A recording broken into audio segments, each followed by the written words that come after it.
जय माता दी। राधे राधे। आइए सुनते हैं आज शुक्रवार के दिन मां अन्नपूर्णा की यह कथा। एक समय की बात है, काशी निवासी धनंजय की पत्नी का नाम सुलक्षणा था। उसे अन्य सब सुख प्राप्त थे, केवल निर्धनता ही उसके दुख का कारण थी। यही दुख उसे हर समय सताता था। एक दिन सुलक्षणा पति से बोली, स्वामी आप कुछ उधम करो तो काम चले। इस प्रकार कब तक काम चलेगा? सुलक्षणा की बात धनंजय के मन में बैठी और वह उसी दिन विश्वनाथ शंकर जी को प्रसन्न करने के लिए बैठ गया और कहने लगा, हे देवाधिदेव विश्वेश्वर, मुझे पूजा पाठ कुछ आता नहीं है, केवल तुम्हारे भरोसे बैठा हूँ। इतनी विनती करके वह 2-3 दिन भूखा प्यासा बैठा रहा। यह देखकर भगवान शंकर ने उसके कान में अन्नपूर्णा अन्नपूर्णा अन्नपूर्णा इस प्रकार 3 बार कहा और कौन क्या कह गया, इसी सोच में धनंजय पड़ा रह गया कि मंदिर से आते ब्राह्मणों को देखकर पूछने लगा, पंडित जी अन्नपूर्णा कौन है?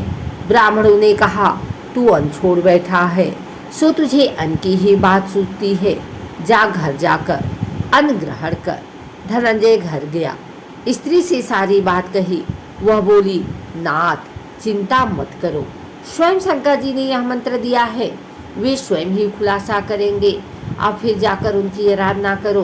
धनंजय फिर जैसा का तैसा पूजा में बैठ गया। रात्रि में शंकर जी ने आज्ञा दी, कहा तू पूर्व दिशा में चला जा।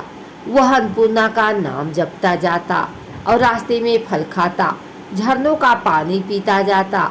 इस प्रकार कितने ही दिनों तक चलता गया।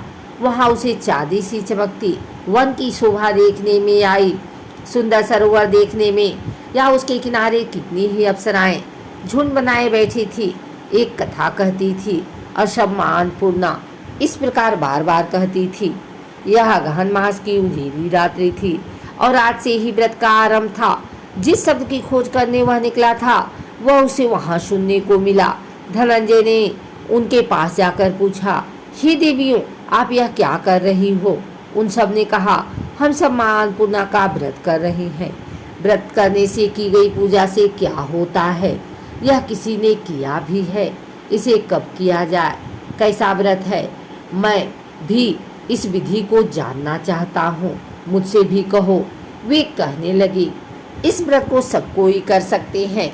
21 दिन तक के लिए 21 गांठ का सूत लेना चाहिए।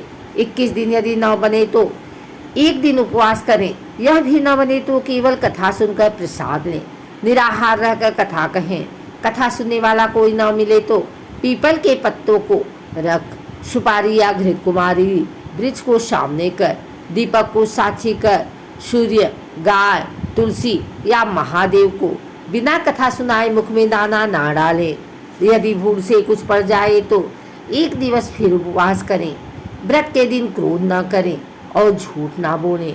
धनंजय बोला, इस व्रत के करने से क्या होगा? वे कहने लगी, इसके करने से अंधों को नेत्र मिले, लूलों को हाथ मिले, निर्धन के घर धन आए, बाझन को संतान मिले, मूर्ख को विद्या आए।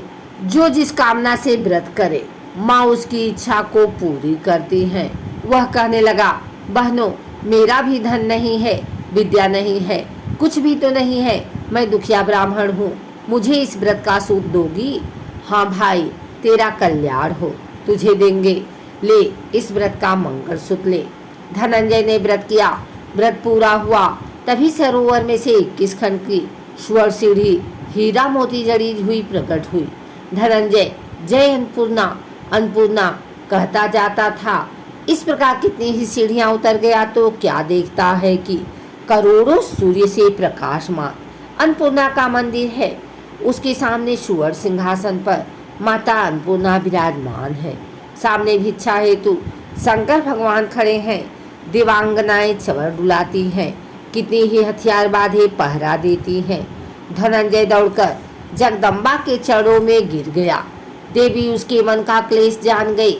धनंजय कहने लगा, माता आप तो अंतर्यामिनी हो, आपको अपनी दशा क्या बताऊं? माता बोली, मेरा व्रत किया है, जा संसार तेरा सत्कार करेगा। माता ने धनंजय की जिह्वा पर बीज मंत्र लिख दिया। अब तो उसके रोम रोम में विद्या प्रकट हो गई। इतने में क्या देखता है कि वह काशी विश्वनाथ के मंदिर में खड़ा है। माँ का वरदान ले धनंजय घर आया। सुलक्षणा से सब बात कही। माताजी की कृपा से उसके घर में संपत्ति उमड़ने लगी। छोटा सा घर बहुत बड़ा गिना जाने लगा।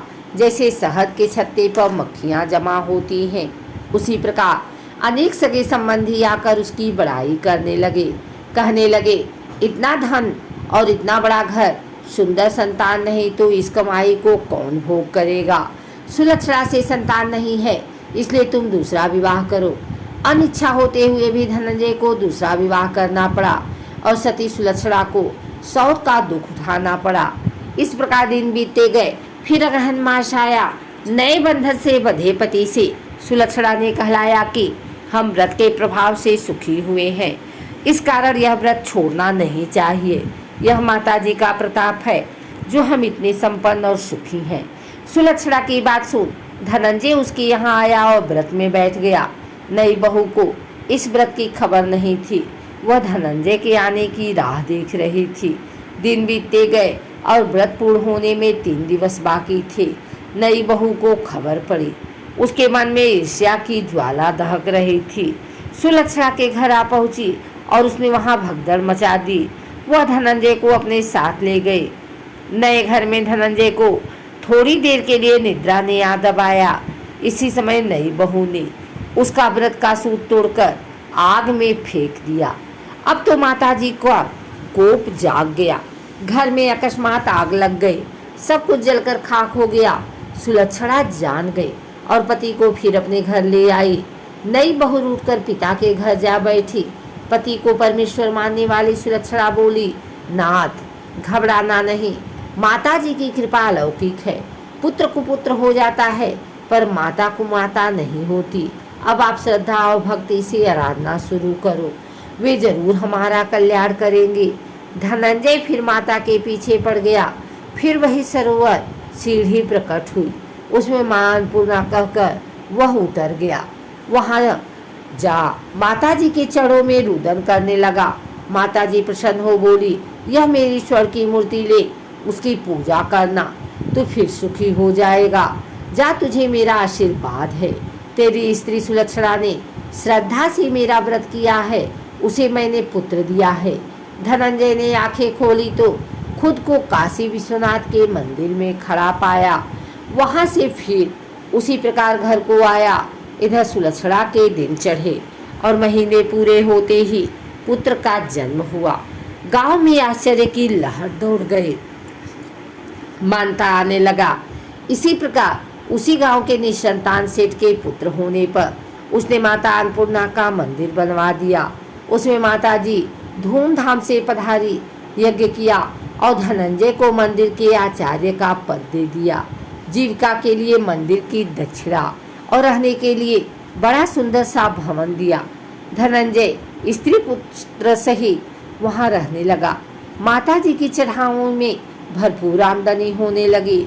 उधर नई बहू के पिता के घर डाका पड़ा, सब लुट गया। वे भीख मांगकर पेट भरने लगे। सुलक्षणा ने यह सुना तो उन्हें बुला भेजा, अलग घर में रख लिया और उनके अस्त्र वस्त्र अन्न का प्रबंध किया। धनंजय, सुलक्षणा और उसका पुत्र माताजी की कृपा से आनंद से रहने लगे। माताजी ने जैसे इनके भंडार भरे वैसे सबके भंडार भरे।